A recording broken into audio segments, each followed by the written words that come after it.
Hi, my name is Dries Van Langenhove.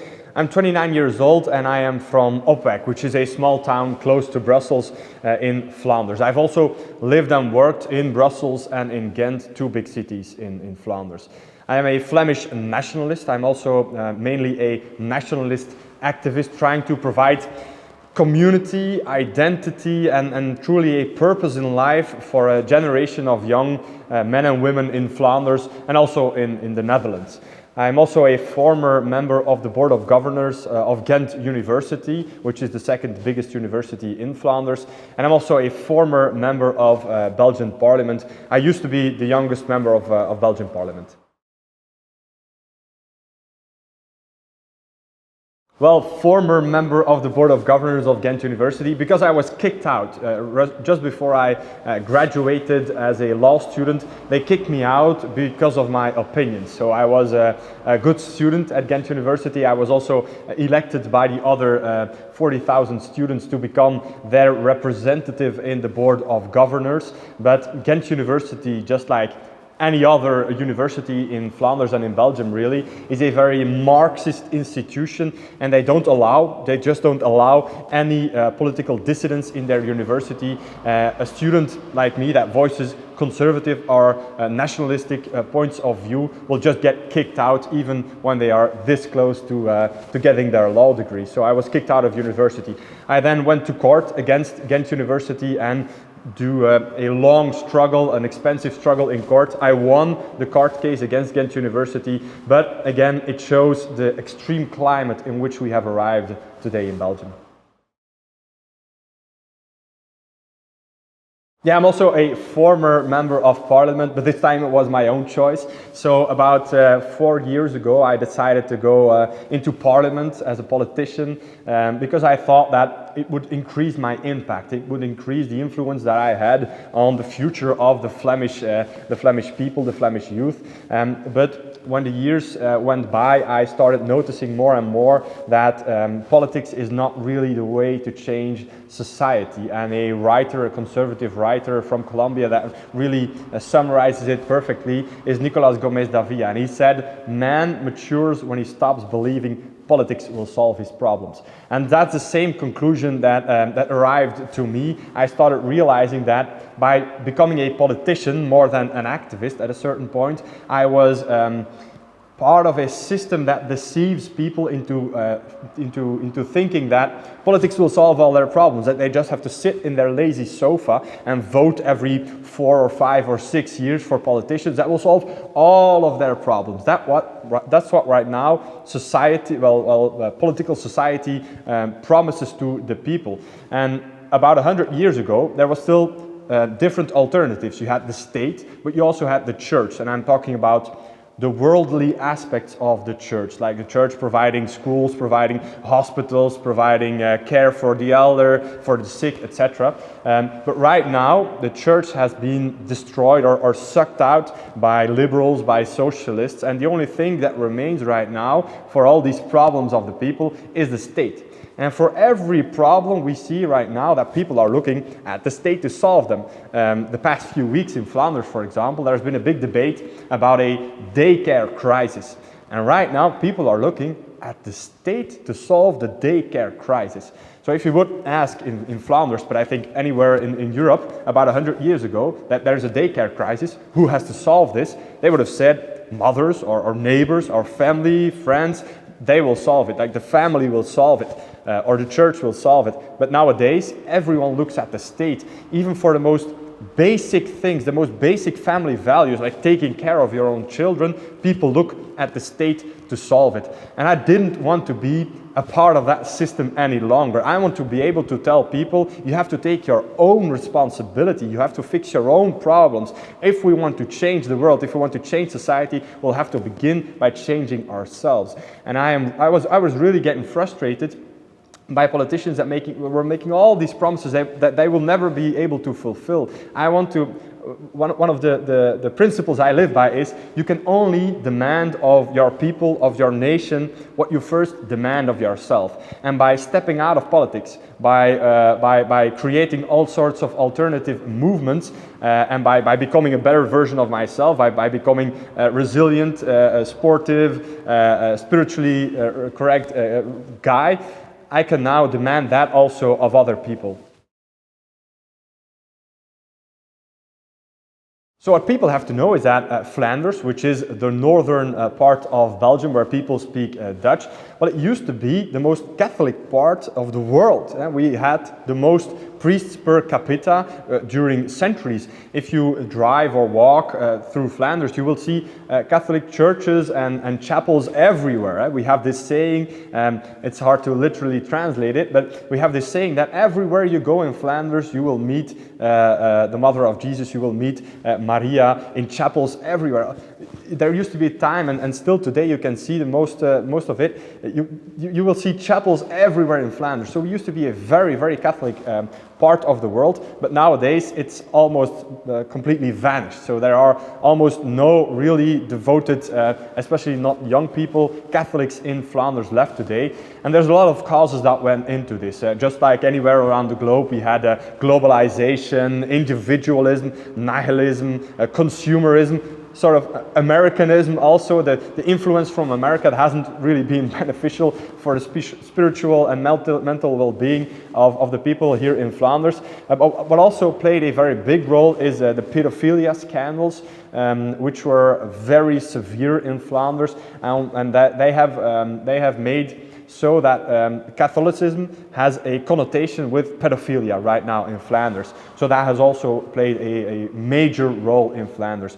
And I think that this secularization, the fact that the Catholicism has all but vanished in Flanders, is one of the main reasons why right now our society is completely degenerating. We see the normalization of pedophilia. We see American stuff like drag queen story hour. We're going to do an action against that this week. We see all kinds of deviant, degenerate stuff happening right now. And I think one of the main causes of that is the secularization of Flanders.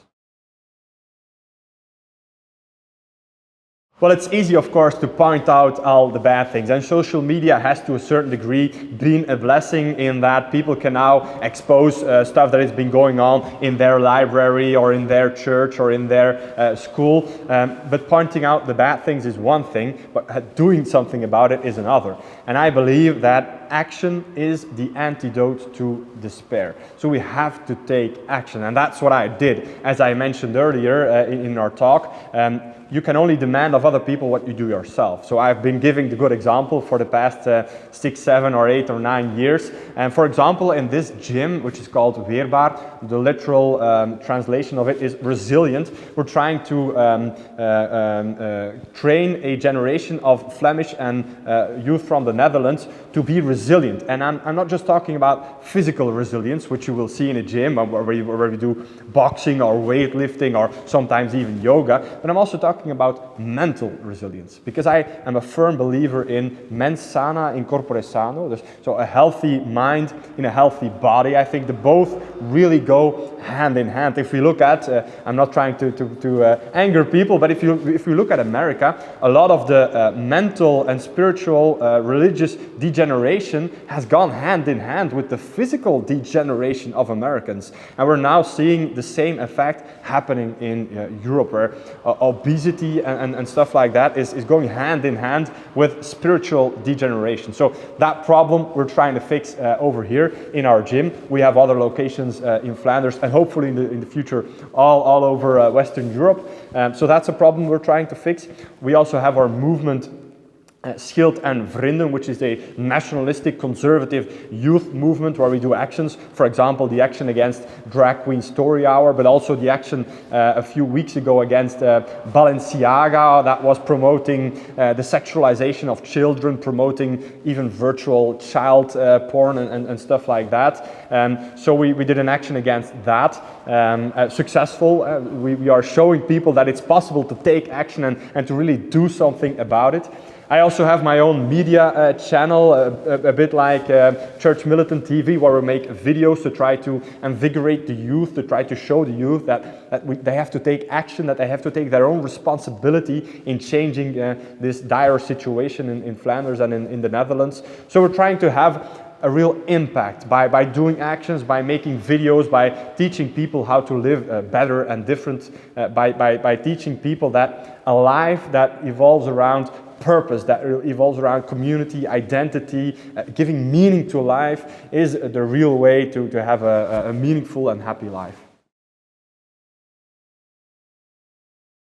Yeah, well, he who holds the youth holds the future, and what we see right now is that a lot of young people are, even though they probably don't realize it, but they are looking for meaning in their life. And right now, because there's not really a nationalistic or conservative or even Catholic or religious alternative for these people, they will look to surrogates, and these surrogates can be a woke, degenerate lifestyle of partying, using drugs, eating unhealthy food, stuff that really gives a temporary, good, satisfying feeling, a sort of instant gratification life. Or it can be stuff like Islam. Islam that right now has a lot more believers in Flanders than Catholicism. Who would have thought about 100 years ago that it would come to this point?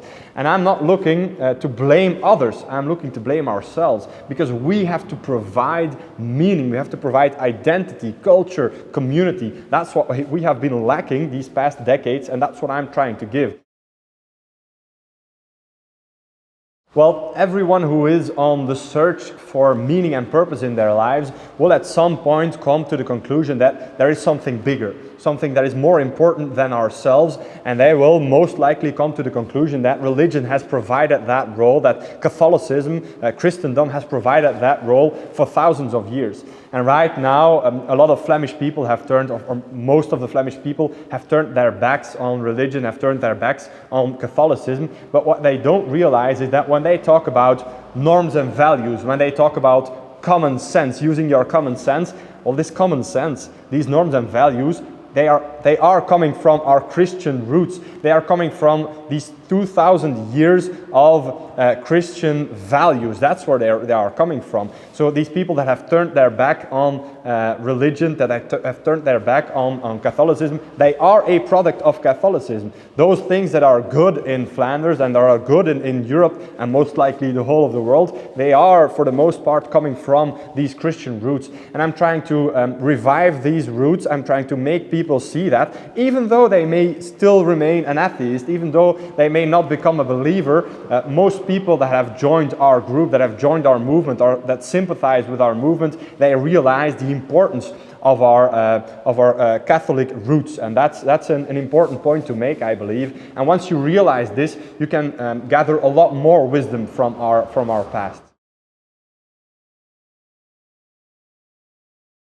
We are going to embrace this struggle, because if I want to make one thing clear, it's that we are not struggling to reach the light. The struggle itself is the light, and people have to stop doubting themselves. Because if you doubt yourself, if you doubt voicing a certain opinion about, for example, Catholicism or conservatism, well, you will lose your persuasiveness. If you think, I'm not going to voice this or that opinion because people might react negatively, and they will react negatively, I can tell you that, you will lose your persuasiveness. If you think, I'm not going to undertake this or that political action because some family members may frown upon me, or I will lose some friends, well, that doubt, that daily doubt, will make sure that you lose your motivation. So stop doubting yourself. If you choose this life of struggle, this life of purpose and meaning, you will end up with a fulfillment. You will end up with a happy life, with a happy family. That's the way to go. And for all these doors, these necessary doors